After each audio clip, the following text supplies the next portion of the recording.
السلام علیکم ورحمۃ اللہ وبرکاتہ۔ نحمدہ و نصلی علی رسولہ الکریم، اما بعد فاعوذ باللہ من الشیطان الرجیم، بسم اللہ الرحمن الرحیم۔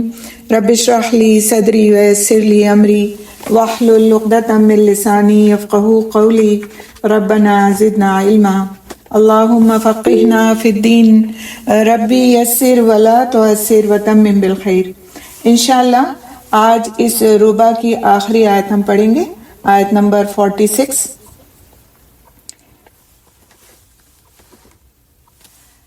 اعوذ باللہ من الشیطان الرجیم، الذین یظنون انہم ملاقو ربہم وانہم الیہ راجعون،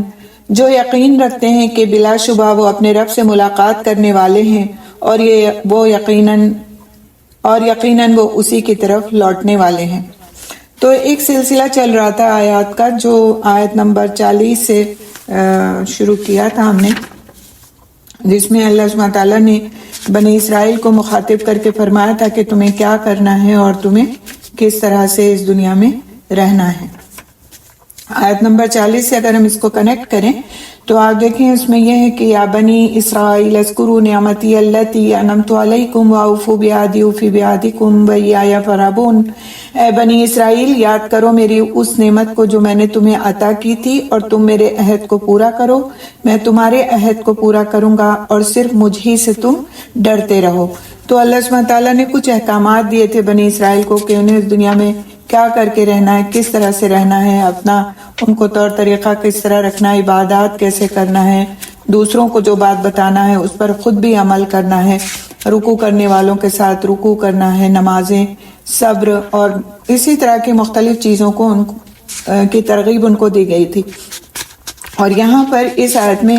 آخری بات جو کہی جا رہی ہے وہ یہ کہ یہ سارے جو کام کرتے ہیں، جو لوگ رکوع کرنے والوں کے ساتھ رکوع کرتے ہیں، صبر سے کام لیتے ہیں اور نمازوں کی پابندی کرتے ہیں، تو آخری بات کیا ہے کہ جو یقین رکھتے ہیں کہ بلا شبہ وہ اپنے رب سے ملاقات کرنے والے ہیں اور اس کی طرف لوٹنے والے ہیں۔ یعنی یہ سارے کام کون کر سکتا ہے؟ جس کا یہ یقین پختہ ہوتا ہے کہ اس کو اللہ سبحانہ تعالیٰ کی طرف واپس جانا ہے، اللہ سبحانہ تعالیٰ سے اس کو ملاقات کرنا ہے، اور اس کو صرف اس دنیا میں ہی نہیں رہ جانا، کیونکہ آخرت پر یقین ہی ایک ایسی چیز ہے جو انسان کو حقیقی معنوں میں انسان بناتی ہے۔ ادروائز تو اگر کسی چیز کا خوف نہ ہو، اس بات کی فکر نہ ہو کہ اس کا حساب بھی لیا جائے گا، تو پھر انسان اپنی من مانی زندگی گزارتا ہے۔ جب تک اس کو اس بات کی فکر لاحق نہیں ہوتی کہ جو کچھ بھی میں کر رہا ہوں یا جو کچھ بھی میں کر رہی ہوں اس کا حساب ہونا ہے۔ اسی بات کو اس آیت میں بتایا گیا کہ جو یقین رکھتے ہیں کہ وہ بلا شبہ اپنے رب سے ملاقات کرنے والے ہیں، اور اللہ سبحانہ تعالیٰ سے وہ لوگ ڈرتے ہیں، خشوع کرتے ہیں، ان کی علامت کیا ہوتی ہے کہ وہ آخرت پر یقین رکھتے ہیں، یعنی موت کے بعد کی اور قبروں سے اٹھائے جانے کا اور اللہ رب العالمین کے حضور پیش ہونے کا یقین، اور یہ کہ سارے معاملات اللہ تعالیٰ کی مشیت پر ہی منحصر ہیں، اور وہ یہ یقین رکھتے ہیں کہ اللہ تعالیٰ عدل و انصاف سے فیصلہ فرمائے گا، اور یقیناً وہ اسی کی طرف لوٹنے والے ہیں۔ ان کے تمام معاملے اللہ تعالیٰ کی مشیت پر موقوف ہیں، جن کا وہ عدل و انصاف سے جس طرح چاہے گا فیصلہ فرما دے گا۔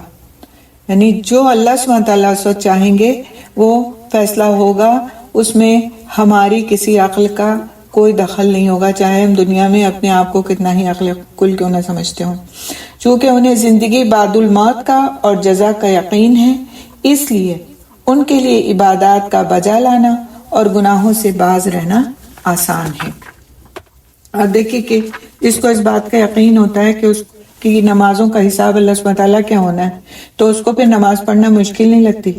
اس کو تو معلوم ہے کہ اگر نماز چھوڑی تو پھر اس کا بھی حساب ہوگا، لہٰذا نماز پڑھ لینے میں ہی عافیت ہے۔ اسی طرح اور دوسرے دیگر احکام کہ اللہ کی ذات پر یقین ہونے، ان احکامات، ان عبادات کے لکھے جانے اور پھر ان کے پیش ہونے کا جن کو یقین ہوتا ہے، اس کے اندر ہی اللہ تعالیٰ کا خوف اور خشیت اور عاجزی آتی ہے، اور پھر وہ آگے کی تیاری کر پاتا ہے۔ اور ایسا ہی شخص پھر برے کاموں سے رکتا بھی ہے، کیونکہ اس کو یقین ہوتا ہے کہ اگر میں نے ظلم کیا کسی کے اوپر تو اللہ سبحانہ تعالیٰ کے فرشتے اس کو لکھ لیں گے اور پھر اس کا حساب دینا پڑے گا۔ اسی طرح سے کسی کے معاملے میں بھی اس نے اگر کوتاہی کی تو وہ کوتاہی لکھ لی جائے گی اور پھر اس کوتاہی کا حساب دینا پڑے گا۔ تو وہ ہر وقت پہ اپنے آپ کو روک لیتا ہے، غیبت کرنے کا دل چاہ لیکن روک لیا کہ نہیں وہ لکھ لی جائے گی تو پھر اس کا حساب دینا پڑے گا۔ کوئی بھی چیز جس کا ہمیں یہ خوف ہوتا ہے کہ اس کا ہمیں حساب دینا پڑے گا، اس کے معاملے میں ہم محتاط ہو جاتے ہیں اور اس کام کو کرنے سے ہم باز رہتے ہیں کہ اس کا حساب دینا پڑے گا۔ آپ گھر کے ہی اپنے اخراجات کو دیکھیے، اگر آپ کو اس بات کا احساس ہو کہ آپ کو اپنے شوہر کو حساب کتاب دینا ہے تو آپ کے جو اخراجات کا طریقہ ہے وہ مختلف ہو جائے گا کہ اگر میں نے اس لمٹ سے زیادہ خرچ کیا تو مجھ سے پوچھ ہو جائے گی، شوہر مجھ سے پوچھ سکتے ہیں کہ بھئی ہم نے آپ کو اس حد تک خرچ کرنے کی اجازت دی تھی، اس سے زیادہ آپ نے کیوں خرچ کیا، کاہیں میں خرچ کیا؟ تو پھر کیا ہوتا ہے کہ آپ محتاط ہو جاتے ہیں۔ اور اگر یہ اطمینان ہوتا ہے کہ نہیں کہیں کوئی پوچھ نہیں ہونی، جو مرضی آئے ہم خرچ کریں، جہاں مرضی آئے خرچ کریں، تو پھر انسان محتاط نہیں رہتا اور پھر اس میں فضول خرچیاں بھی شامل ہو جاتی ہیں، اور آخر میں کیا ہوتا ہے کہ نقصان اس شخص کا اپنا ہی ہوتا ہے کہ وہ لٹا بیٹھتا ہے اپنے آپ کو۔ لیکن جس کو یہ فکر ہوتی ہے کہ نہیں ہمیں حساب کتاب دینا ہے تو پھر وہ ہر چیز کو سوچ سمجھ کر کے خرچ کرتا ہے، اور یہ اس کے اپنے ہی حق میں اچھا ہوتا ہے کہ پھر اینڈ آف دا ڈے اس کے پاس ایسا نہیں ہوتا کہ ہاتھ خالی ہو جائیں اور کچھ بھی نہ بچے۔ تو اللہ تعالیٰ کی طرف لوٹ جانے کا یہ احساس کیسے پیدا کیا جائے، کس طرح رکھا جائے؟ تو اس احساس کو پیدا کرنے کے لیے کیا کرنے کی ضرورت ہے کہ انسان اپنی پیدائش پر غور و فکر کرے کہ میں ہوں کیا، مجھے کس چیز سے بنایا گیا، میں کس طرح تھی اور اب کیسے ہوں، زندگی کا سفر کہاں سے شروع ہوا تھا کہاں تک پہنچا، پیدائش سے لے کر آج تک ایک سفر تھا جو جاری رہا، کس نے طاقت دی، کس نے راستہ بتایا، کس نے سفر کے مراحل بتائے، کون یہاں تک لے کر آیا، سفر تو جاری ہے جو آج یہاں تک لے آیا ہے۔ اس نے یہی طریقہ کار مقرر کر رکھا ہے کہ جو دنیا میں آتا ہے وہ لوٹ کر جاتا ہے۔ مجھ سے پہلے لوگ بھی دنیا میں رہے ضرور لیکن مستقل نہیں رہے، اگر وہ لوٹ گئے تو مجھے بھی لوٹ کر جانا ہے۔ یعنی انسان اگر ایک شعوری زندگی جیتا ہے کہ جس طرح دوسرے لوگ لوٹ گئے اس دنیا میں ہمیشہ نہیں رہے، اسی طرح مجھے بھی لوٹ کر جانا ہی ہے۔ ایسا نہیں ہے کہ مجھے ہمیشہ ہمیشہ رہنا ہے۔ کوئی دنیا کا کتنا بھی طاقتور بادشاہ تھا، کچھ بھی تھا، لیکن اس کو بھی ایک دن موت نے ضرور پکڑا اور اس کو دنیا سے لوٹنا پڑا۔ تو بات کیا ہے کہ موت کا بھی یقین آ جاتا ہے انسان کو، لیکن ان لوگوں کو جو یقین نہیں تھا، جو مشرکین و کافرین تھے، وہ یہ یقین نہیں تھا کہ اس کے بعد اٹھایا بھی جائے گا آخرت میں اور اس کے بعد حساب کتاب بھی لیا جائے گا۔ اس کائنات پر غور و فکر کرنے سے، مختلف اشیاء کے فنا ہونے سے، موسموں کے بدلنے سے، دن اور رات کے آنے جانے سے، اور سورج کے نکلنے اور غروب ہونے سے انسان کو اپنے لوٹ جانے کا احساس رہتا ہے۔ یعنی سورج نکلتا ہے تو ڈوبتا بھی ہے، ایک موسم آتا ہے تو پھر وہ جاتا بھی ہے، دن ہوتا ہے تو رات بھی ہوتی ہے۔ اگر اس پہ انسان غور و فکر کرے تو اس کو یقین آ جائے کہ جس طرح اس کے پاس زندگی ہے آج، اسی طرح اس کو موت بھی آئے گی۔ اس کے علاوہ اگر انسان قرآن حکیم کی تلاوت کرتا ہے اور اس پر غور و فکر کرتا ہے اور اپنی موت کو یاد رکھتا ہے تو بھی اس کا اس بات پر یقین مضبوط ہوتا جاتا ہے کہ آخرت بہرحال قائم ہونا ہے۔ اس کے علاوہ کثرت سے انا للہ و انا الیہ راجعون پڑھنے سے اللہ تعالیٰ کی طرف لوٹ جانے کا احساس بڑھتا ہے۔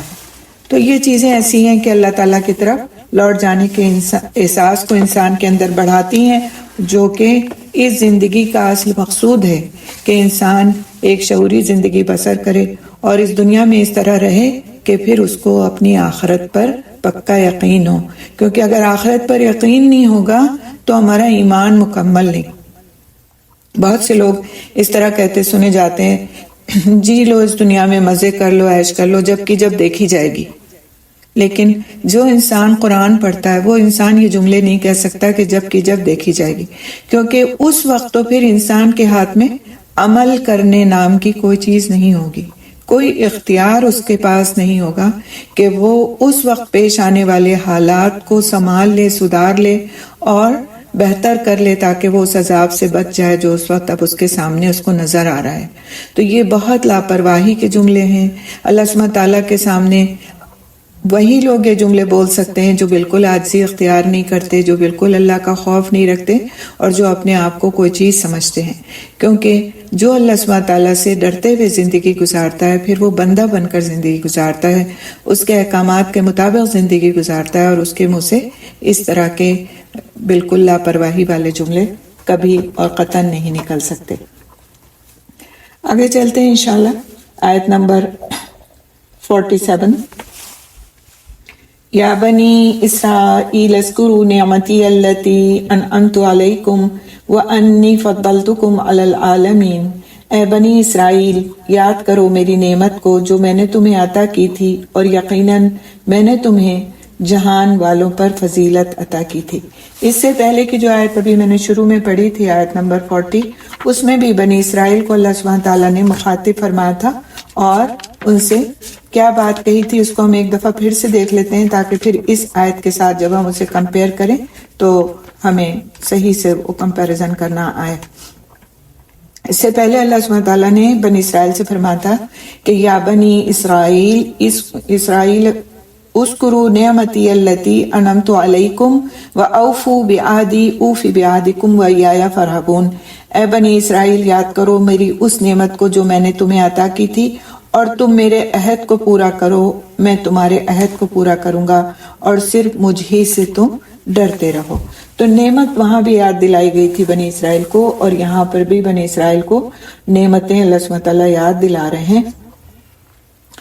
کہ جو میں نے تمہیں عطا کی تھی وہ نعمت تم یاد کرو، اور یقیناً میں نے تمہیں جہان والوں پر فضیلت عطا کی تھی، یعنی کہ اتنی زیادہ تم کو نعمتیں عطا کی تھی کہ جہان والوں پر، دنیا والوں پر، جو تمہارے اس زمانے میں اور دوسرے لوگ تھے ان سب پر تم کو میں نے فضیلت عطا فرمائی تھی۔ اور یہ فضیلت کیا تھی، یہ نعمتیں کیا تھیں، اس کا تذکرہ انشاءاللہ تعالیٰ آگے کی آیات میں آئے گا۔ تو سب سے بڑی جو نعمت ہے، اگر اس کو ہم نعمت سمجھیں تو وہ ہے ہدایت اور دین کی نعمت۔ ہدایت اور دین کی نعمت سب سے بڑی نعمت ہے، جس کو ہم بالکل بھی نعمت کے طور پہ سمجھتے ہی نہیں۔ ہمیں سمجھتے ہیں تو ہمارا حق ہے، ہم پیدا ہوئے مسلمان گھرانے میں، لہٰذا ہم کو تو یہ مل گئی ہیں نعمتیں اسی طرح سے جیسے گویا کہ ہمارے لیے ہی بنائی گئی تھی۔ تو یہ نعمتیں ایسی نعمتیں ہیں کہ ہر نعمت پر بھاری ہیں۔ ہم سمجھتے ہیں کہ دنیا کی چیزیں اگر ہم کو حاصل ہیں، اچھا گھر حاصل ہے، اچھی گاڑی حاصل ہے، اچھی تعلیم حاصل ہے، اچھے والدین حاصل ہے، اچھی اولاد حاصل ہے، خوب سارا مال و دولت حاصل ہے، تو ہمیں دنیا کی نعمتیں حاصل ہیں۔ لیکن اللہ سبحانہ تعالیٰ کی نگاہ میں سب سے بڑی نعمت ہدایت اور دین کی نعمت ہے۔ جس کے پاس یہ دونوں نعمتیں موجود ہیں، سمجھ لے وہ کہ وہ دنیا کا خوش قسمت ترین انسان ہے۔ خوش قسمت ترین، خالی خوش قسمت نہیں، کیونکہ آپ دیکھیں کہ جن کو یہ نعمتیں حاصل ہیں تو پھر وہ اللہ سبحانہ تعالیٰ کے بندے بن کر اس دنیا میں گزارا کرتے ہیں، اور پھر آخرت انہی کے لیے بہترین جگہ ہوگی انشاءاللہ، کیونکہ اللہ سبحانہ تعالیٰ کی نظر میں تو اس دنیا کی حیثیت مچھر کے پر کے برابر بھی نہیں۔ تو یہاں کسی کو کتنی بھی نعمتیں کیوں نہ مل جائیں، ایک دن اس شخص کو بھی فنا ہو جانا ہے اور ان نعمتوں کو بھی فنا ہو جانا ہے، ختم ہو جانا ہے۔ لیکن اللہ سبحانہ تعالیٰ کے پاس جو نعمتیں ہیں وہ بقا والی نعمتیں ہیں، ہمیشہ رہنے والی نعمتیں ہیں جو کبھی فنا نہیں ہوں گی، اور وہ اپنے ان بندوں کو عطا فرمائیں گے جنہوں نے اس دنیا میں ہدایت والی زندگی گزاری اور اللہ سبحانہ تعالیٰ کی رضا والی زندگی گزاری۔ تو اللہ سبحانہ تعالیٰ نے بنی اسرائیل کو اپنی وہ خاص نعمتیں یاد دلائی ہیں جو اس نے ان کے آباء و اجداد پر کی تھیں، اور فرمایا کہ اے بنی اسرائیل، یاد کرو میری نعمت کو جو میں نے تمہیں عطا کی تھی۔ اللہ تعالیٰ نے انہیں حق کا علم دیا تھا، بنی اسرائیل کو حق کا علم۔ اچھا، ایک سوال ہوتا ہے ذہن میں کہ بنی اسرائیل آخر تھے کون؟ تو اس کو ہم تھوڑا سا کلیئر کر لیتے ہیں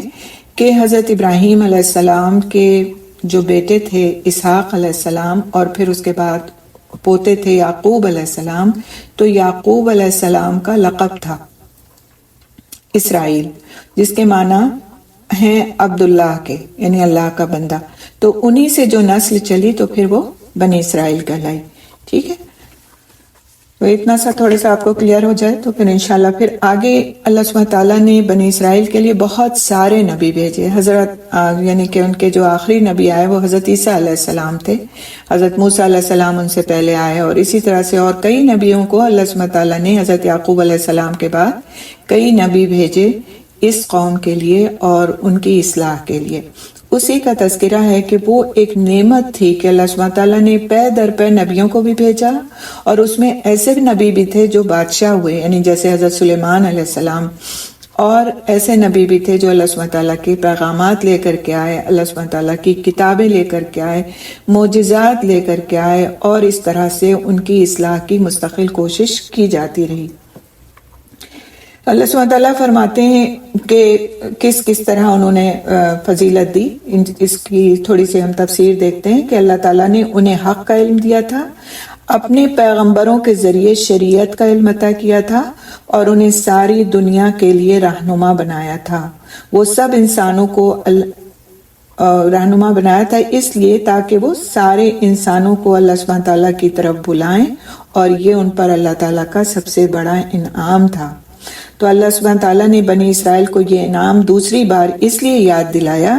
تاکہ وہ قرآن مجید اور محمد صلی اللہ علیہ وسلم پر ایمان لائیں اور سب سے پہلے انکار کرنے والے نہ بن جائیں، اور وہ بھی جھک جانے والوں کے ساتھ جھک جائیں. اپنی اکڑ میں نہ رہیں کہ ہمارے پاس تو اتنے سارے پیغمبر آ چکے ہیں، اتنی ساری شریعتیں آ چکی ہیں، اتنے سارے احکامات آ چکے ہیں، تو ہم ہی کوئی چیز ہیں. کیونکہ ایک اصول دیا گیا ہمیں دین میں کہ جب کوئی دوسرا پیغمبر اللہ سبحانہ تعالیٰ کی ایک نئی شریعت لے کر کے آئے گا تو پھر پہلے والوں کو اس کو ہی ماننا ہوگا اور اس شریعت پر ہی عمل کرنا ہوگا. اپنی پہلے والی شریعت کو انہیں چھوڑنا ہوگا اور نئی شریعت پر ان کو چلنا ہوگا. جیسے مثال کے طور پر حضرت موسیٰ علیہ السلام کو تورات دی گئی، اور اس پر جو لوگ قائم تھے اور اس شریعت کو فالو کرتے تھے، پھر حضرت عیسیٰ علیہ السلام کے ساتھ ان کی شریعت کو فالو کرنے کی ضرورت تھی اور اس کو فالو کرنے کے لیے کہا گیا. اسی طرح سے جب رسول اکرم صلی اللہ علیہ وسلم پر قرآن حکیم نازل کیا گیا تو اللہ سبحانہ تعالیٰ نے صاف فرما دیا کہ اب یہی آخری شریعت ہے، آخری نبی ہیں، لہٰذا اس وقت پر جو بھی لوگ کسی بھی شریعت پر چلنے والے موجود ہیں ان کے لیے ضروری ہے کہ وہ اب اس کو ایکسیپٹ کریں اور اس پر ایمان لائیں اور اس شریعت کو فالو کریں. لہٰذا ضروری تھا سب کے لیے کہ پھر وہ آپ صلی اللہ علیہ وسلم کی شریعت کو فالو کریں. تو اللہ سبحانہ تعالیٰ نے بنی اسرائیل کو دوبارہ انعام کو یاد دلایا کہ اب ان کو کیا کرنا ہے کہ وہ قرآن مجید اور محمد صلی اللہ علیہ وسلم پر ایمان لے آئیں اور جھک جائیں، کیونکہ اللہ سبحانہ تعالیٰ نے ان کی کتابوں میں آپ صلی اللہ علیہ وسلم کا تذکرہ فرما دیا تھا کہ ایسے ایک نبی آئے گا اور پھر اس کے بعد وہی آخری نبی آخری الزماں ہوگا اور اسی کی لائی ہوئی شریعت پھر آخر رہتی دنیا تک باقی رہے گی. پھر آگے اللہ سبحانہ تعالیٰ اسی آیت میں فرماتے ہیں وَأَنِّي فَضَّلْتُكُمْ عَلَى الْعَالَمِينَ، اور یقیناً میں نے تمہیں جہانوں پر فضیلت عطا کی تھی. اللہ تعالیٰ نے بنی اسرائیل کو یہ فضیلت جب عطا کی تھی جب وہ صحیح معنوں میں حق پر قائم تھے، اور جب انہوں نے لوگوں کو اللہ تعالیٰ کا پیغام پہنچایا تھا تو اللہ رب العزت نے فرمایا وَلَقَدِ اخْتَرْنَاهُمْ عَلَى عِلْمٍ عَلَى الْعَالَمِينَ، اور بے شک بلا شبہ یقیناً ہم نے ان کو علم کی بنا پر جہان والوں پر ترجیح دی تھی. سورہ دخان کی آیت نمبر 32 ہے. یعنی ان کی جو فضیلت تھی بنی اسرائیل کی وہ کس وجہ سے تھی اور اللہ سبحانہ تعالیٰ نے کن نعمتوں سے ان کو نوازا تھا، اس کا تذکرہ قرآن حکیم میں کئی جگہوں پر مختلف انداز سے آتا ہے. اسی طرح سورہ المائدہ کی آیت نمبر 20 میں اللہ سبحانہ تعالیٰ فرماتے ہیں وَإِذْ قَالَ مُوسَىٰ لِقَوْمِهِ يَا قَوْمِ اذْكُرُوا نِعْمَةَ اللَّهِ عَلَيْكُمْ إِذْ جَعَلَ فِيكُمْ أَنْبِيَاءَ وَجَعَلَكُمْ مُلُوكًا وَآتَاكُمْ مَا لَمْ يُؤْتِ أَحَدًا مِّنَ الْعَالَمِينَ. اور جب موسیٰ نے اپنی قوم سے کہا اے میری قوم اپنے اوپر اللہ تعالیٰ کی نعمت کو یاد کرو جب اس نے تم میں سے انبیاء بنائے اور تمہیں بادشاہ بنا دیا اور اس نے تمہیں وہ کچھ دیا جو جہانوں میں کسی کو نہیں دیا تھا. تو سورہ مائدہ میں بھی اللہ سبحانہ تعالیٰ نے ان نعمتوں کا تذکرہ فرمایا جو بنی اسرائیل کو دی گئی تھیں، اور سورہ دخان میں بھی ابھی آپ نے دیکھا، تو مختلف صورتوں میں ان کی ان فضیلتوں کا، ان نعمتوں کا تذکرہ اللہ سبحانہ تعالیٰ نے فرمایا ہے۔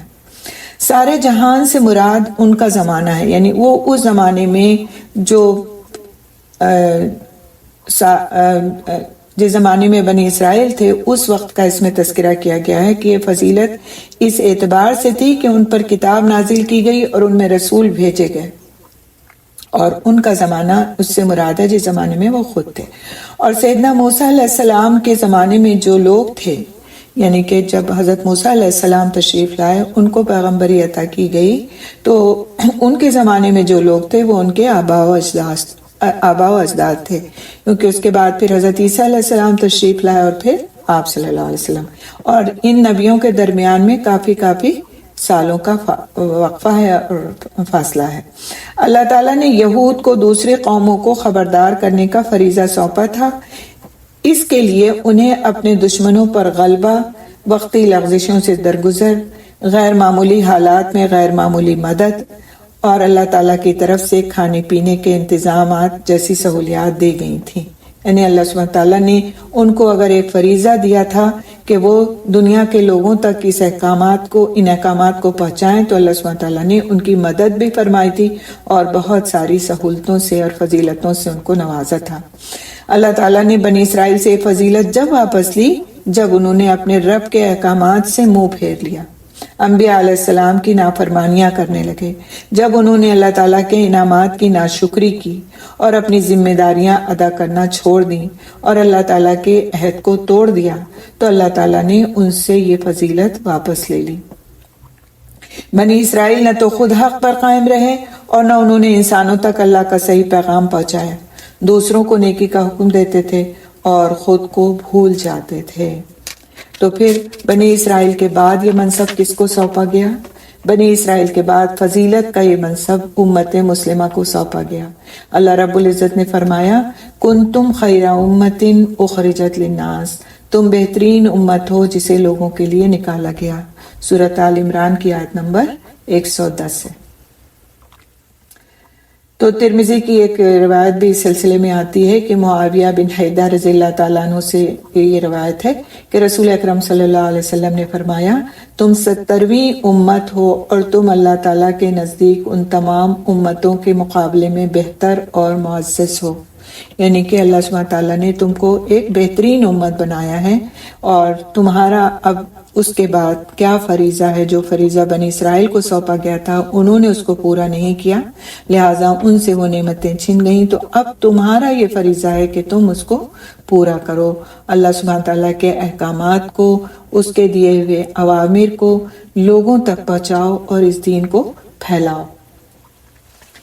آگے چلتے ہیں ہم آیت نمبر 48۔ وَاتَّقُوا يَوْمًا لَا تَجْزِي نَفْسٌ عَن نَفْسٍ شَيْئًا وَلَا يُقْبَلُ مِنْهَا شَفَاعَةٌ وَلَا يُؤْخَذُ مِنْهَا عَدْلٌ وَلَا هُمْ يُنصَرُونَ، اور ڈرو اس دن سے جب کوئی جان کسی جان کے کچھ بھی کام نہ آئے گی، اور نہ اس سے کوئی سفارش قبول کی جائے گی، اور نہ اس سے کوئی فدیہ لیا جائے گا، اور نہ ان کی مدد کی جائے گی۔ اللہ سبحانہ تعالیٰ نے بنی اسرائیل کو برائیوں سے بچانے اور نیکیوں پر آمادہ کرنے کے لیے پہلے اپنی نعمتیں یاد دلائیں۔ پہلے کی جو آیت تھی اس میں اپنی نعمتیں یاد دلائیں کہ نعمتیں ایک ایک کر کے ابھی نہیں بتائیں، آگے آئیں گی، لیکن باقی نعمتوں کا تذکرہ، ایک نعمت کا تذکرہ کر کے کئی ساری نعمتوں کی یاد دہانی کرائے گی۔ اور اب جو ہے انہیں قیامت کے دن کی ہولناکیوں سے ڈرایا جا رہا ہے کہ ان نعمتوں کی جو تمہیں دی گئی تھی تم نے اگر قدر نہیں کی ہے اور ان کاموں کو نہیں کیا جو تم سے کرنے کے لیے کہے گئے تھے، تو اب تمہارے ساتھ کیا معاملہ ہو سکتا ہے اور قیامت میں تمہارے ساتھ کیا معاملہ پیش آ سکتا ہے، اس سے تمہیں ڈرنے کی ضرورت ہے۔ چنانچہ اللہ سبحانہ تعالیٰ فرماتے ہیں، وَاتَّقُوا يَوْمًا لَا تَجْزِي نَفْسٌ عَن نَفْسٍ شَيْئًا، اور ڈرو اس دن سے جب کوئی جان کسی جان کے کچھ بھی کام نہ آئے گی، جس دن کوئی کسی قریبی رشتہ دار کے کام نہیں آئے گا۔ اللہ رب العزت فرماتے ہیں، ولا تزر وازرۃ وزر اخرى، اور کوئی بوجھ اٹھانے والی جان کسی دوسرے کا بوجھ نہیں اٹھائے گی۔ سورہ زمر کی آیت نمبر 7 ہے۔ اسی طرح اللہ سبحانہ تعالیٰ فرماتے ہیں سورہ عبسہ میں، سورہ عبسہ کی آیت نمبر 34 سے 37 تک میں، یوم یفر المرء من اخیہ وامہ وابیہ وصاحبتہ وبنیہ لکل امرئ منہم یومئذ شأن یغنیہ۔ اس دن آدمی اپنے بھائی سے اور اپنی ماں سے اور اپنے باپ سے اور اپنی بیوی سے اور اپنے بیٹوں سے دور بھاگے گا۔ اس دن ان میں سے ہر شخص کی ایسی حالت ہوگی جو اسے دوسروں سے بے نیاز کر دے گی، یعنی اپنی حالت ایسی ہوگی کہ پھر وہ دوسرے کسی کا ہوش نہیں ہوگا انسان کو کہ دوسرا کس حال میں ہے۔ یعنی کہ ایک مرتبہ آپ صلی اللہ علیہ وسلم نے اس طرح سے فرمایا کہ قیامت کے دن لوگوں کو ننگے بدن اٹھایا جائے گا۔ تو حضرت عائشہ رضی اللہ تعالیٰ عنہ جو تھیں وہ پوچھنے لگیں کہ یا رسول اللہ صلی اللہ علیہ وسلم، پھر تو ہمیں بہت شرم آئے گی کہ ہم کیسے ہمارے جسموں پہ کپڑا نہیں ہوگا تو کتنا ہم کو شرم محسوس ہوگی۔ تو آپ صلی اللہ علیہ وسلم نے اس طرح سے فرمایا کہ عائشہ، اس دن کسی کو کسی کا ہوش نہیں ہوگا، یعنی کہ اپنی حالت میں انسان اتنا مصروف ہوگا، اتنا فکر مند ہوگا اپنے بارے میں کہ اس کو کسی کا کوئی ہوش نہیں ہوگا کہ آخر دوسرا کس حال میں ہے۔ اور آپ دیکھیں کہ سورہ عبسہ کی اس آیت میں کتنے قریبی رشتوں کا تذکرہ ہے کہ نہ ماں، نہ باپ، نہ بیٹا، نہ بیوی، نہ کوئی بھی، کسی کو بھی کسی دوسرے کا ہوش نہیں ہوگا، ہر شخص کی اس طرح کی حالت ہوگی، اپنی نفسی والی کیفیت ہوگی کہ بس اپنی ہی فکر ہوگی انسان کو۔ اور آپ دیکھیں کہ اس دنیا میں یہی رشتے ہوتے ہیں، یہی رشتے اتنے زیادہ ہم کو پیارے ہوتے ہیں کہ ان کی وجہ سے ہم دنیا کی 10 برائیوں میں اپنے آپ کو ملوث کرنے سے نہیں ہچکچاتے اور آخرت کی فکر ہم کو بھولی رہتی ہے۔ جن کے بچے چھوٹے ہیں وہ ان کے پاس ایک یہ عذر ہوتا ہے کہ ہم کو نماز میں دیر ہو جاتی ہے اس لیے کہ ہمارے بچہ رو رہا تھا، یا پھر ہمارے کپڑے پاک صاف نہیں تھے کہ ہم نماز پڑھتے۔ تو یہ بچے اس وقت ہمارے کام نہیں آئیں گے۔ پھر یہ بچے بڑے ہو جاتے ہیں، ان کے لیے پیسوں کی ضرورت ہوتی ہے، ان کی ہر جائز ناجائز خواہش کو پورا کرنے کے لیے والدین نہ حرام کی فکر کرتے ہیں نہ حلال کی فکر کرتے ہیں، اور ان کے خواہشات کے سپرد اپنے آپ کو کر کے اپنے آپ کو ہلاک کر لیتے ہیں۔ ایک طرح سے اس دنیا میں اپنے آپ کو ہلاک کر لیتے ہیں ان کے خاطر، لیکن اس آخرت میں یہ بچے کسی کام آنے والے نہیں ہیں کہ آپ نے دنیا میں ہمارے لیے ایسے اور ایسے کیا تھا، لہٰذا آج آپ ہماری نیکیاں لے لیجئے، یا ہماری نیکیوں میں سے کچھ لے لیجئے۔ کچھ بھی نہیں دیکھے گا بھی نہیں کوئی کسی کی طرف، یا بیوی ہے یا پھر شوہر ہے۔ آج ہم بہت سارے دین کے احکامات کو یہ کہہ کے ترک کر دیتے ہیں کہ ہمارے شوہر کو پسند نہیں ہے، ہم حجاب اس لیے نہیں کر سکتے کیونکہ ہمارے شوہر کو پسند نہیں ہے، وہاں شوہر کام نہیں آئیں گے۔ یا شوہر حضرات جو ہیں وہ حرام کمائی کرتے ہیں کہ اپنی بیویوں کو خوش رکھ سکیں اور ان کی ناجائز خواہشات کو بھی پورا کر سکیں جس کی کوئی ضرورت نہیں ہے پورا کرنے کی، اور دنیا میں اتنے زیادہ ان کے لیے فخر کا بندوبست کر سکیں، اس کے لیے وہ حرام سے بھی پرہیز نہیں کرتے، تو اس دن وہ بیویاں ان کے کام نہیں آئیں گی، نہ شوہر بیوی کے نہ بیوی شوہر کے۔ اسی طرح نہ والدین اپنے بچوں کے اور نہ بچے اپنے والدین کے۔ اسی طرح سے کوئی ساتھی اس دنیا میں جس کو ہم اپنا بہت قریبی دوست سمجھتے ہیں، ایسا سمجھتے ہیں کہ بس اس کے بغیر زندگی نہیں ہے ہماری، کہ اٹھتے بیٹھتے ہمیں اس کا ساتھ چاہیے، چاہے وہ ناجائز دوستی ہو اور چاہے جائز دوستی ہو، اس کے لیے ہم اپنی دنیا کی ہر خوشی کو قربان کرنے کے لیے، حتیٰ کہ اپنی آخرت تک کو قربان کرنے کے لیے تیار ہو جاتے ہیں۔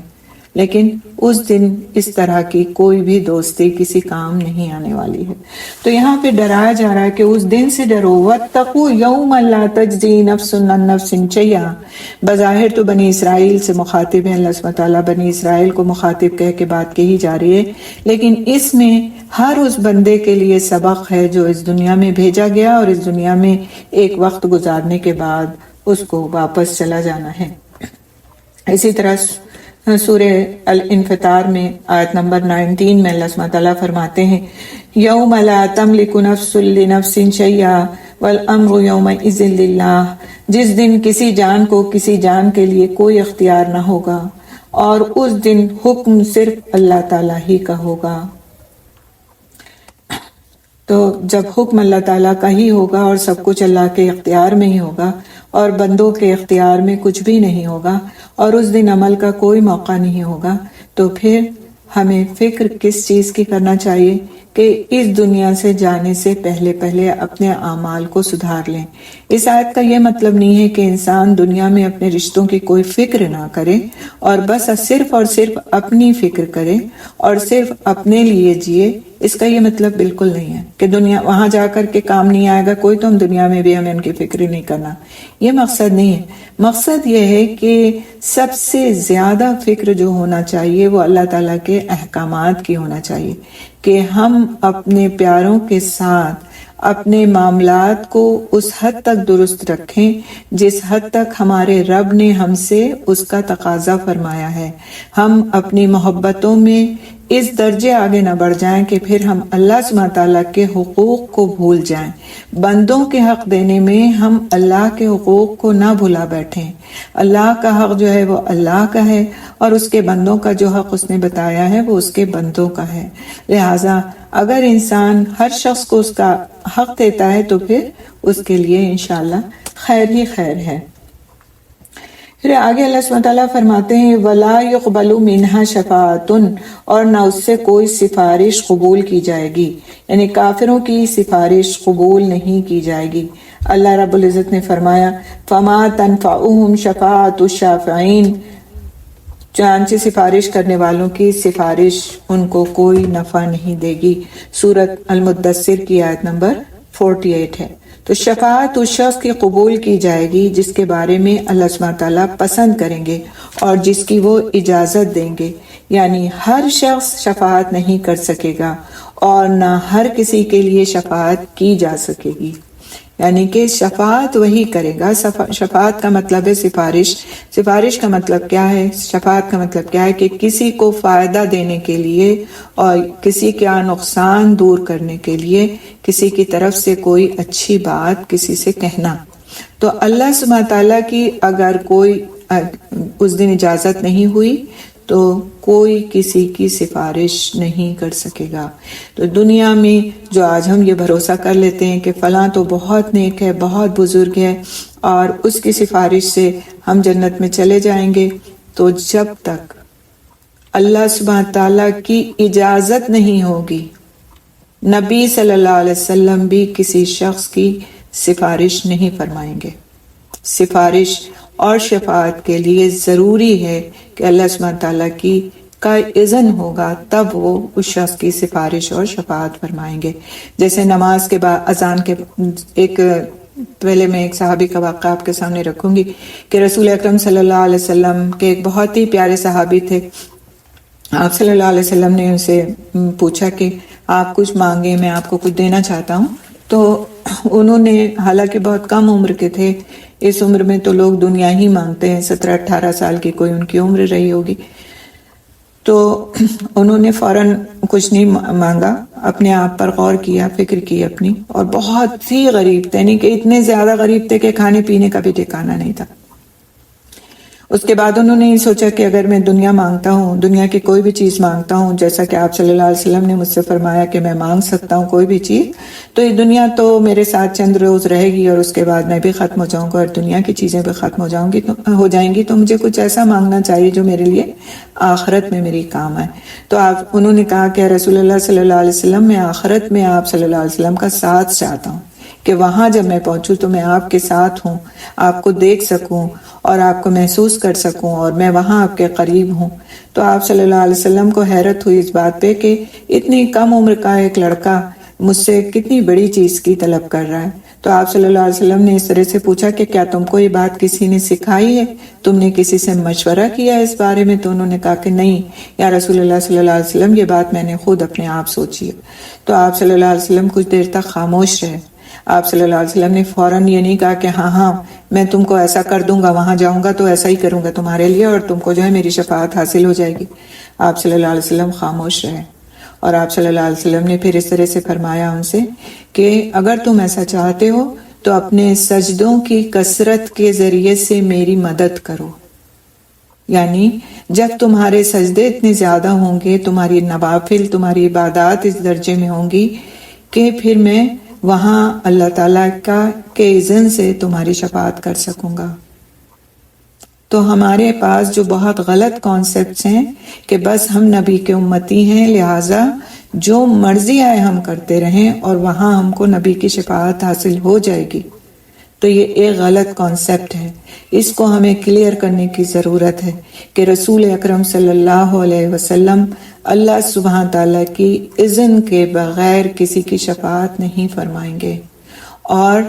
اللہ سبحانہ تعالیٰ اسی شخص کے لیے شفاعت کو قبول فرمائیں گے جو اس شفاعت کے لائق ہوگا۔ اب دیکھیں اس دنیا میں کیا ہوتا ہے کہ اگر کوئی شخص کسی لائق نہیں ہوتا اور وہ کوئی ایسا انسان جو کسی آفس کا ہیڈ ہوتا ہے، مثال کے طور پر ایک بہت چھوٹی سی مثال ہے، اس کو سمجھنے کی آسانی کے لیے کہہ رہی ہوں، کسی آفس کا کوئی ہیڈ ہوتا ہے اور وہ بہت منصف مزاج بھی ہوتا ہے، انصاف والا بھی ہوتا ہے، اور اس آفس کے لیے کچھ لوگ انٹرویوز دے رہے ہوتے ہیں جاب کے لیے، تو کوئی بھی انسان اس شخص سے جا کر ایسے ہی شخص کی سفارش کرتا ہے کہ جو اس کے لائق ہوتا ہے اس جاب کے لیے، تو پھر تو وہ جو ہیڈ ہوتا ہے وہ اس کو کنسیڈر کرتا ہے کہ ہاں یہ شخص اس لائق ہے، اگر تم نے مجھے اس کے بارے میں بتایا ہے تو اس کے پاس یہ کوالیفیکیشن ہے، تجربہ ہے، ٹھیک ہے، میں تمہاری سفارش کو کنسیڈر کر سکتا ہوں۔ لیکن اگر کوئی ایسا شخص جاتا ہے جس کے پاس نہ کوئی کوالیفیکیشن ہے، نہ کوئی تجربہ ہے، کچھ بھی نہیں ہے، اور نہ اس کے پاس کوئی خوش نامی ہے، تو اول تو کوئی بندہ اس کی سفارش کرنے کے لیے تیار ہی نہیں ہوگا کہ میں کس منہ سے جا کر تمہاری سفارش کروں، اور اگر وہ کسی بھی طرح تیار بھی ہو جاتا ہے تو کیا اس کی سفارش قبول کر لی جائے گی؟ وہ ہیڈ اس سفارش کو قبول کر کے اس کو جاب دے دے گا؟ کبھی بھی نہیں دے گا کہ تم کس کی سفارش کرنے لگے ہو، کوئی ایسا شخص ہے بھی اس لائق کہ اس کی تم سفارش کرو، میں کیسے اپنی کمپنی کو تباہ کر لوں اس کے ہاتھوں میں کام دے کے؟ تو یہ تو دنیا کا حال ہے۔ تو پھر اللہ سبحانہ تعالیٰ کی بات آپ سوچئے کہ اللہ سبحانہ تعالیٰ تو سب سے بڑھ کر عظمت والے اور انصاف والے ہیں، وہ کیسے ایسے شخص کی سفارش کو قبول کر سکتے ہیں جس کو سفارش کرنے کا کوئی حق ہی نہیں، اور پھر کیسے اس شخص کی سفارش کی طرف توجہ کر سکتے ہیں جو اس لائق ہی نہیں کہ اس کی سفارش کی جائے۔ تو ہم سفارش کے مستحق کب بن سکتے ہیں؟ جب ہم اپنے اعمال پر توجہ کریں، سجدوں کی کثرت، نمازوں کی پابندی، اذکار کی پابندی، نماز کے بعد کی دعا جس میں ہم رسول اکرم صلی اللہ علیہ وسلم کے لیے دعا کرتے ہیں، اذان کے بعد کی دعا۔ تو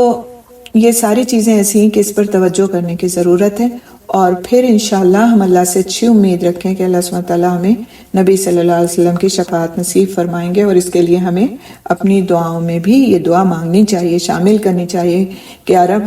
ہم قیامت کے دن ہمارے پیارے حبیب صلی اللہ علیہ وسلم کی شفاعت نصیب فرمائیے گا۔ ہم ڈائریکٹ نہیں مانگ سکتے رسول صلی اللہ علیہ وسلم سے کہ یا اللہ کے رسول آپ قیامت کے دن ہماری شفاعت فرما دیجیے گا، نہیں، یہ طریقہ دعا مانگنے کا نہیں ہوگا۔ مانگیں گے ہم اللہ سے کہ اللہ تعالیٰ تو ہمیں نصیب فرما دینا وہ شفاعت جو ہمارے نبی کی شفاعت ہوگی۔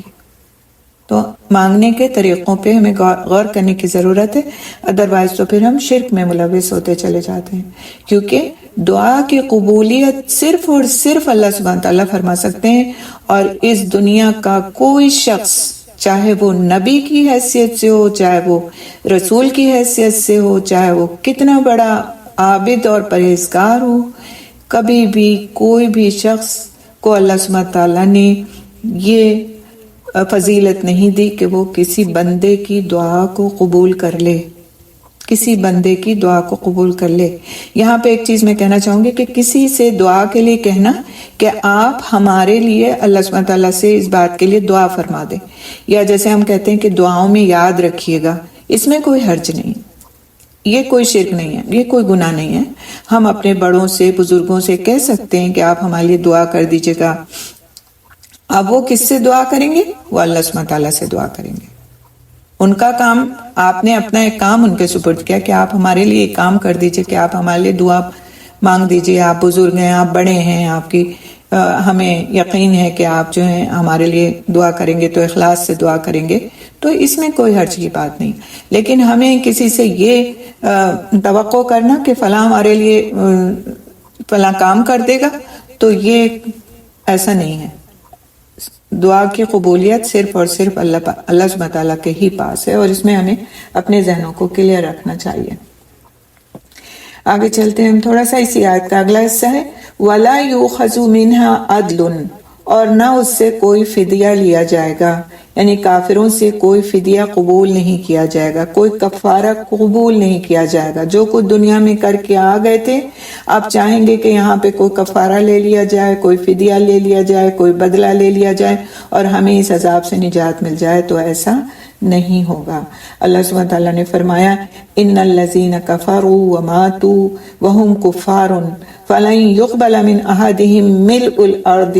ذهبا ولو افتدى به اولئک لهم عذاب علیم وما لهم من ناصرین. یقیناً جن لوگوں نے کفر کیا اور مر گئے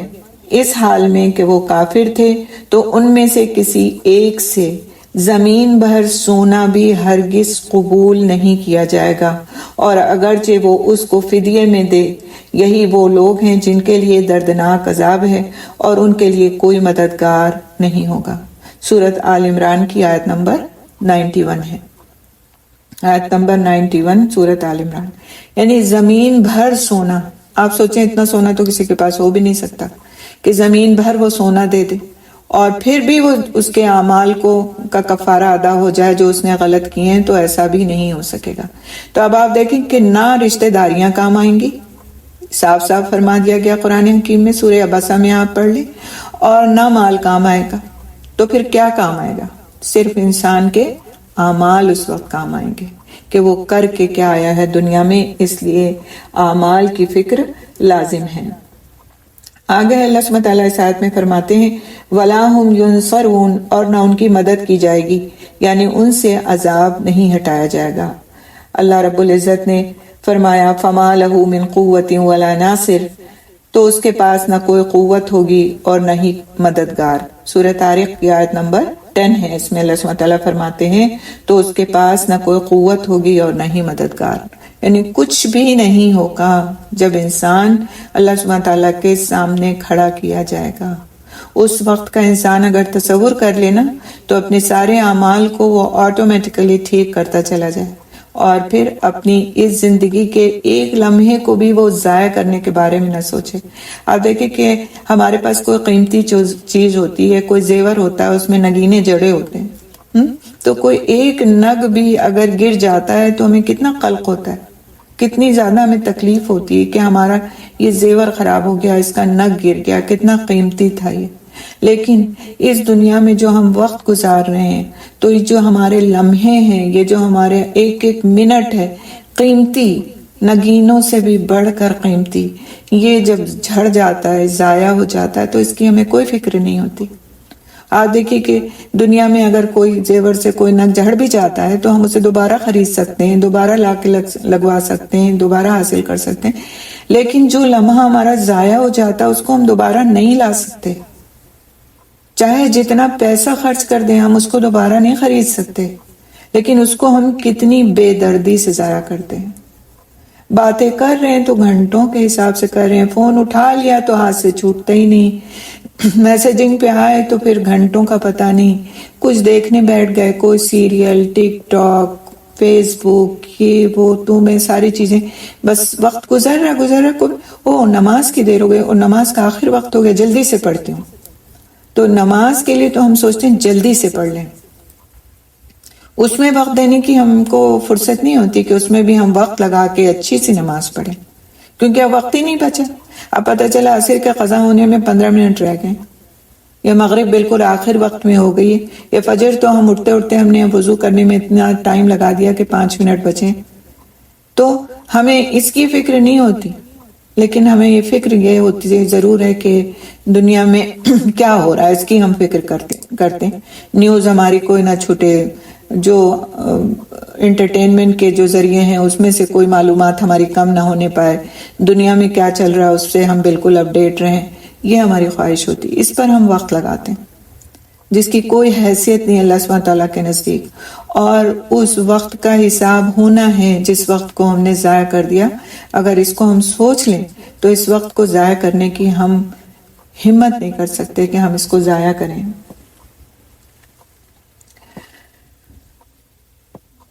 تو اس دن نہ کوئی قوت ہوگی، نہ کوئی مددگار ہوگا جو انسان کو بچا سکے۔ یہ چیز بندے پر واجب کرتی ہے کہ وہ مخلوق سے تعلق اور امید کو مخلوق سے تعلق اور امید کو چھوڑے، کیونکہ اسے علم ہے کہ مخلوق اسے ذرہ بھر نفع پہنچانے پر قادر نہیں۔ اللہ تعالیٰ سے اپنے تعلق کو جوڑے جو نفع پہنچانے والا اور تکالیف کو دور کرنے والا ہے، بس صرف اسی کی عبادت کرے جس کا کوئی شریک نہیں، اور اسی کی مدد مانگے، اور اس عبادت کو کرنے کے لیے بھی اسی سے مدد مانگے۔ رسول اکرم صلی اللہ علیہ وسلم نے آخرت کی ہولناکی سے کیوں اور کیسے ڈرایا ہے ہم کو، تھوڑا سا اس کے بارے میں ہم دیکھتے ہیں کہ آپ صلی اللہ علیہ وسلم کس طرح سے آخرت کی ہولناکیوں سے ڈرایا کرتے تھے اور آخر کیوں ڈرایا کرتے تھے۔ اللہ کے رسول صلی اللہ علیہ وسلم نے آخرت کی جواب دہی کا یہ احساس دلوں کے اندر، لوگوں کے دلوں میں پکا کر دیا تھا، راسخ کر دیا تھا۔ سیدنا ابو ہریرہ رضی اللہ تعالیٰ عنہ نے فرمایا کہ جب سورۃ الشعراء کی آیت اللہ تعالیٰ نے اتاری وَأَنذِرْ عَشِيرَتَكَ الْأَقْرَبِينَ، اور اپنے نزدیک کے ناتے والوں کو اللہ کے عذاب سے ڈرا، تو رسول اکرم صلی اللہ علیہ وسلم نے فرمایا قریش کے لوگوں، تم لوگ اپنی اپنی جانوں کو نیک اعمال کے بدل مول لے لو، یعنی بچا لو، میں اللہ کے سامنے تمہارے کچھ کام نہیں آؤں گا، یعنی اس کی مرضی کے خلاف میں کچھ نہیں کر سکوں گا۔ عبد مناف کے بیٹوں، میں اللہ کے سوا اللہ کے سامنے تمہارے کچھ کام نہیں آؤں گا۔ عباس عبد المطلب کے بیٹے، میں اللہ کے سامنے تمہارے کچھ کام نہیں آؤں گا۔ صفیہ میری پھوپھی، اللہ کے سامنے تمہارے کچھ کام نہیں آؤں گا۔ فاطمہ میری بیٹی، تو چاہے تو میرا مال مانگ لے، لیکن اللہ کے سامنے تیرے کچھ کام نہیں آؤں گا۔ یعنی اللہ کے سامنے میری کوئی پیش نہیں چل سکتی جب تک اللہ خود نہ چاہے اور مجھے اس کی اجازت نہ دے۔ تو آپ نے اپنے رشتہ داروں کو، اپنے اعزاء اقربا کو، اپنی پھوپھی کو، یعنی بڑوں کو بھی پھوپھی سے کا جب تذکرہ آتا ہے اور چھوٹوں میں جب تذکرہ آتا ہے تو حضرت فاطمہ رضی اللہ تعالیٰ عنہ کو ہر ایک کو مخاطب کر کے بات فرما دی کہ میں وہاں تمہارے کوئی کام نہیں آ سکوں گا۔ رشتہ داری کا حق میں تمہیں دنیا میں دے سکتا ہوں، لیکن تم سے یہ وعدہ نہیں کر سکتا کہ آخرت میں اللہ سبحانہ تعالیٰ کے سامنے میں تمہیں اس کے غضب سے بھی بچا سکوں گا، یا جو تمہارے اعمال نہیں ہیں ان سے بڑھ کر تم کو اللہ سبحانہ تعالیٰ سے کوئی بدلہ دلا سکوں گا۔ تو آپ دیکھیں کہ ہماری نعتوں میں بعض وقت شرکیہ کلمات ہوتے ہیں کہ بگڑی بنا دے اور بگڑی بنانے والے، اور اسی طرح کے اور دوسرے کلمات ہوتے ہیں بعض وقت کے، جس سے اس بات کا اظہار ہوتا ہے کہ جو کچھ بھی کرنے والے ہیں وہ آپ صلی اللہ علیہ وسلم ہیں، اور وہاں پر پورا ایک ہولڈ ہوگا، اور جو جس کو کہہ دیں گے وہ بخش دیا جائے گا، اور جس کو منع کر دیں گے اس کو روک لیا جائے گا، اور سارے کام اس طرح ہوں گے۔ تو یہاں پہ بات بالکل واضح ہو جاتی ہے کہ شفاعت کا حق رسول اکرم صلی اللہ علیہ وسلم کو ملے گا اللہ سبحانہ تعالیٰ کی جانب سے، لیکن اس شخص کے لیے جو اس کا مستحق ہوگا اسی کے لیے اجازت دی جائے گی، اور یہ فیصلہ صرف اور صرف اللہ سبحانہ تعالیٰ فرمائیں گے کہ کون مستحق ہے اور کون مستحق نہیں ہے۔ تو اس باتوں کو بہت کلیئرلی اپنے ذہن میں رکھنا چاہیے۔ اگر ہمارے ذہن میں یہ کانسیپٹس کلیئر نہیں ہوتے، آپ سوچیں گے کہ ہم نے اتنے دنوں میں اتنی ہی آیات پڑھی ہیں، لیکن شروعات کی آیات میں اگر آپ کے کانسیپٹس کلیئر ہو جاتے ہیں تو پھر باقی کا قرآن پڑھنا آپ کے لیے آسان ہو جاتا ہے۔ آگے جب یہی کانسیپٹس ریوائز ہوں گے، ریپیٹ ہوں گے، تو انشاءاللہ تعالی آپ کے لیے باتوں کو سمجھنا آسان ہو جائے گا۔ تو اب یہ دیکھنا ہے کہ اگر آخرت کی خرابی ہے، عقیدہ آخرت میں انسان کی خرابی ہے اور وہ عقیدہ آخرت کو اچھی طرح سمجھ نہیں پایا، گراسپ نہیں کر پایا، تو پھر اس سے خرابیاں کیا کیا پیدا ہوتی ہیں، کیونکہ اس عقیدے کے انسانی زندگی پر بڑے گہرے اثرات مرتب ہوتے ہیں۔ بنی اسرائیل کے بگاڑ کی بنیادی وجہ بھی یہی تھی کہ ان کے عقیدہ آخرت میں خرابی آ گئی تھی، اور آخرت کے بارے میں عقیدہ خراب ہو تو سب سے پہلا کام کیا ہوتا ہے کہ دل سخت ہو جاتا ہے۔ جب یہ ڈر نہ ہو کہ ایک دن میرے تمام اعمال کو سامنے لایا جائے گا، برے اعمال کا نتیجہ دیکھنا ہوگا، تو انسان مزید گناہ کرتا ہے اور نیک کام کرنے کی ضرورت محسوس نہیں کرتا۔ ایسی صورت میں وہ گناہ کرتا چلا جاتا ہے، غلطیاں کرتا چلا جاتا ہے، یعنی کہ ایک کے بعد دوسری غلطی کرنے پر اس کو کوئی احساس شرمندگی نہیں ہوتا۔ تو اب ہمیں اگلا جو ایک ٹاپک ہے، اگلی آیت سے تھوڑا سا ٹاپک چینج ہو رہا ہے، تو انشاءاللہ تعالیٰ یہاں سے ہم وَإِذْ نَجَّيْنَاكُمْ مِنْ آلِ فِرْعَوْنَ سے یہاں سے ہم انشاءاللہ تعالیٰ اپنی نیکسٹ کلاس میں شروع کریں گے، کیونکہ پھر یہ آیتوں کا ایک ایسا سلسلہ ہے کہ اس میں ایک دوسرے کے ساتھ تسلسل ہے۔ تو یہاں پہ جو دیکھنے کی چیز ہے وہ ہم یہ دیکھیں گے کہ آخر ہمارے اندر آخرت کا یہ تصور کتنا مضبوط ہے،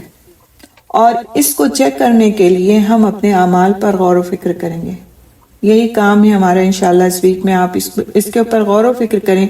کہ آیا یہ کہ ہم سے زبان سے کہتے ہیں کہ ہاں بھئی ہم سب کو ایک دن تو مرنا ہے، اور پتہ نہیں کون کب مر جائے، تو چلو یہ کام کر لیتے ہیں اور فلاں بات کر لیتے ہیں اور فلاں نصیحت کر لیتے ہیں، فلاں وصیت کر دیتے ہیں،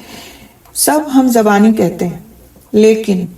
اس زبانی کلامی کے بعد کیا ہمارے اعمال میں کوئی فرق آتا ہے؟ اگر اعمال میں فرق نہیں آتا تو اس کا مطلب یہ ہے کہ آخرت کے عقیدے پر ہمارا ایمان پختہ نہیں ہے،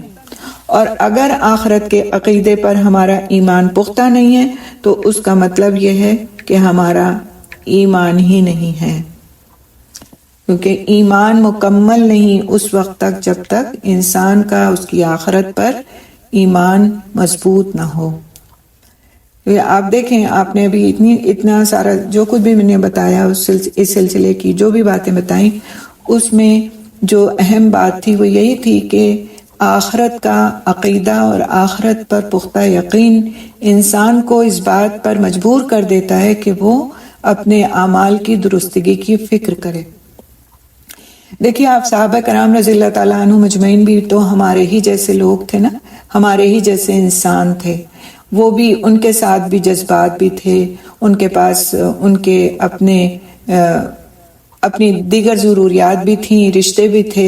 اور دوسری چیزیں بھی جیسے آج ہمارے ساتھ ہیں، خاندان بھی تھے ان کو بھی اچھا لگتا تھا کہ وہ اچھا کپڑا پہنیں، اچھا کھانا کھائیں، لیکن اس کے باوجود انہوں نے اپنی زندگیوں کو صرف اور صرف دین کے خاطر کیوں وقف کر دیا تھا؟ کیوں؟ اس لیے کہ ان کی نظر دنیا سے زیادہ آخرت پر تھی، اور ان کو اس بات کا اطمینان تھا کہ یہ دنیا تو ایک دن گزر جانی ہے، لیکن وہ ہماری جو زندگی ہوگی وہ ہمیشہ ہمیشہ کی زندگی ہوگی۔ حال یہ تھا کہ ایک صحابی کا تذکرہ آتا ہے کہ وہ اپنے ایمان لانے کا واقعہ بیان کرتے ہیں کہ میں کیوں ایمان لایا یا میں کیوں ایمان کی طرف متوجہ ہوا۔ وہ کہتے ہیں کہ میں ایک جنگ میں شریک تھا، میں اس وقت مسلمان نہیں تھا، لیکن میں نے جس صحابی کو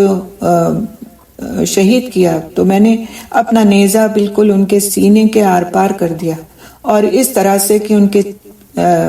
منہ سے خون نکلنے لگا۔ ظاہر ہے اندر کے آرگنز انسان کے پھٹتے ہیں تو پھر منہ سے خون نکلنے لگتا ہے، تو اس خون نکلنے کی کیفیت میں انہوں نے جو جملہ کہا، وہ جملہ میرے لیے ایسا ہو گیا کہ میں آج مسلمان ہوں۔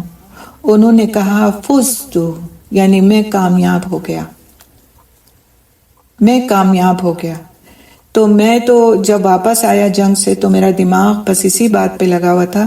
کہ ایک ایسا شخص جو مرنے جا رہا ہے، جو قتل ہو چکا ہے، اس کی زبان سے یہ کیسے نکلا کہ میں کامیاب ہو گیا؟ کون سی کامیابی اس کو ملی؟ تو وہ اس پر مستقل سوچتے رہے اور ان کی سمجھ میں نہیں آیا، تو انہوں نے اور لوگوں سے پوچھا کہ آخر اس شخص نے یہ بات کیوں کہی تھی کہ وہ کامیاب ہو گیا؟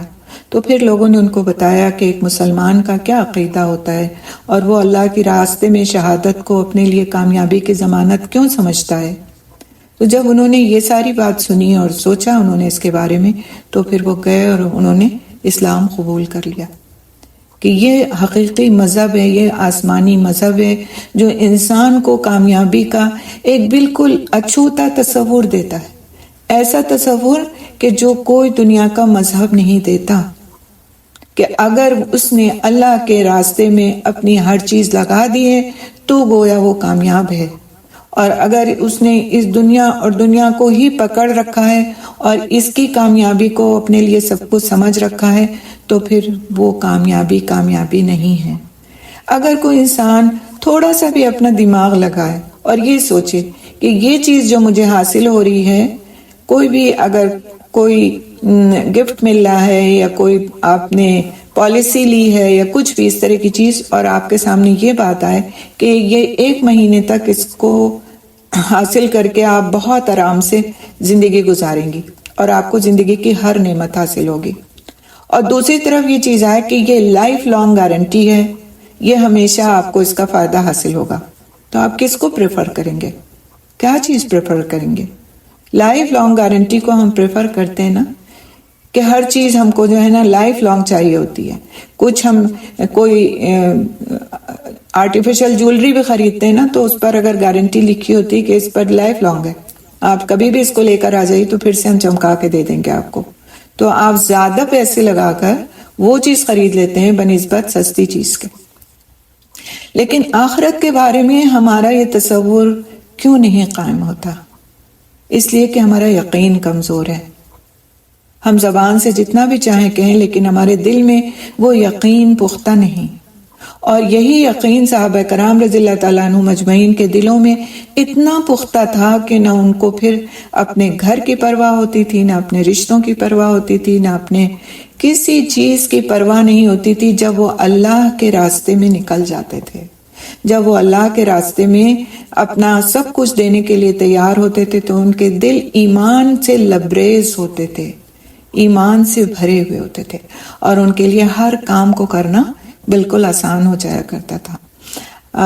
بہت سارے واقعات آتے ہیں انشاءاللہ تعالیٰ، جیسے جیسے ہم قرآن کی تفسیر پڑھیں گے ان صحابہ کرام رضی اللہ تعالیٰ عنہ مجمعین کے بارے میں بھی ہم جانتے جائیں گے کہ کس طرح سے صحابہ کرام آپ صلی اللہ علیہ وسلم پر اپنی جانیں نچھاور کیا کرتے تھے، اور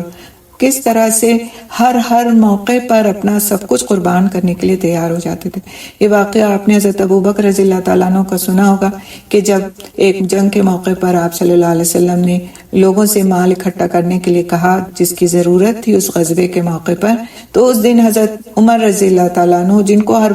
وقت پر ہر موقع پر اس بات کی فکر رہتی تھی کہ ابوبکر رضی اللہ تعالیٰ عنہ جو نیکی کرتے ہیں میں اس سے بڑھ کر کوئی نیکی کروں۔ نیکیوں میں آپس میں ایک دوسرے میں سبقت کرنے کو حسد اور رشک نہیں کہا جاتا، بلکہ یہ ایسا رشک کرنا جائز ہے کہ اگر ہم کسی کو اچھی نماز پڑھتے دیکھتے ہیں اور تو ہم سوچیں کہ ہم بھی اور اچھی پڑھیں، اس سے بھی اچھی پڑھیں،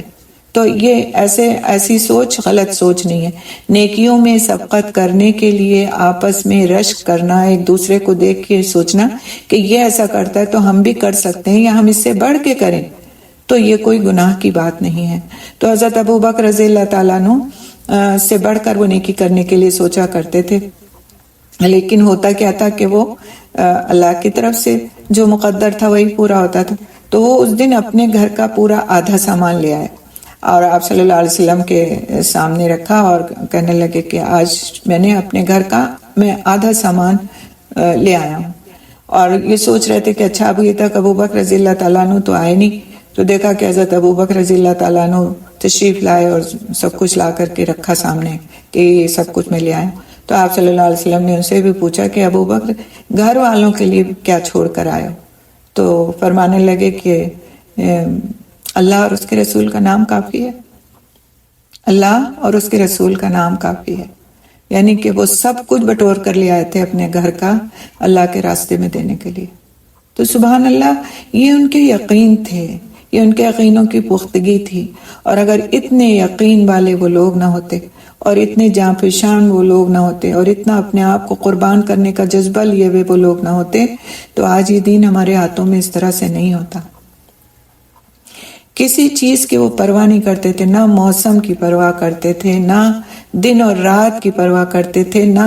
وہ اپنی جانوں کی پرواہ کرتے تھے۔ ان کے ساتھ بس اور بس یہ ہوتا تھا کہ وہ اللہ کے راستے میں کیا کچھ قربان کر دیں۔ ایک صحابی رضی اللہ تعالیٰ عنہ کا واقعہ آتا ہے کہ وہ اپنے بیٹے کو لے کر کے آئے جبکہ اس کی عمر صرف 13 سال تھی کہ اس کو ہم رسول صلی اللہ علیہ وسلم اجازت دیں کہ یہ جنگ میں جا سکے ہمارے ساتھ، ہمارے ساتھ جنگ میں جا سکے. آپ سوچیں کہ اپنے بیٹے کو خود جانا ایک درجے وہ بھی مشکل کام ہے، لیکن اپنے 13 سال کے بیٹے کو لے کر وہ آ گیا کہ اس کو آپ صلی اللہ علیہ وسلم نے اجازت نہیں دی کہ یہ ابھی چھوٹا ہے، لیکن ان کا جذبہ آپ دیکھیے کہ ان کا جذبہ کیا تھا کہ جس جنگ کے لیے ہم جا رہے ہیں، اللہ کے راستے کی جنگ کے لیے، اس کے لیے ہماری اولاد بھی حاضر ہے.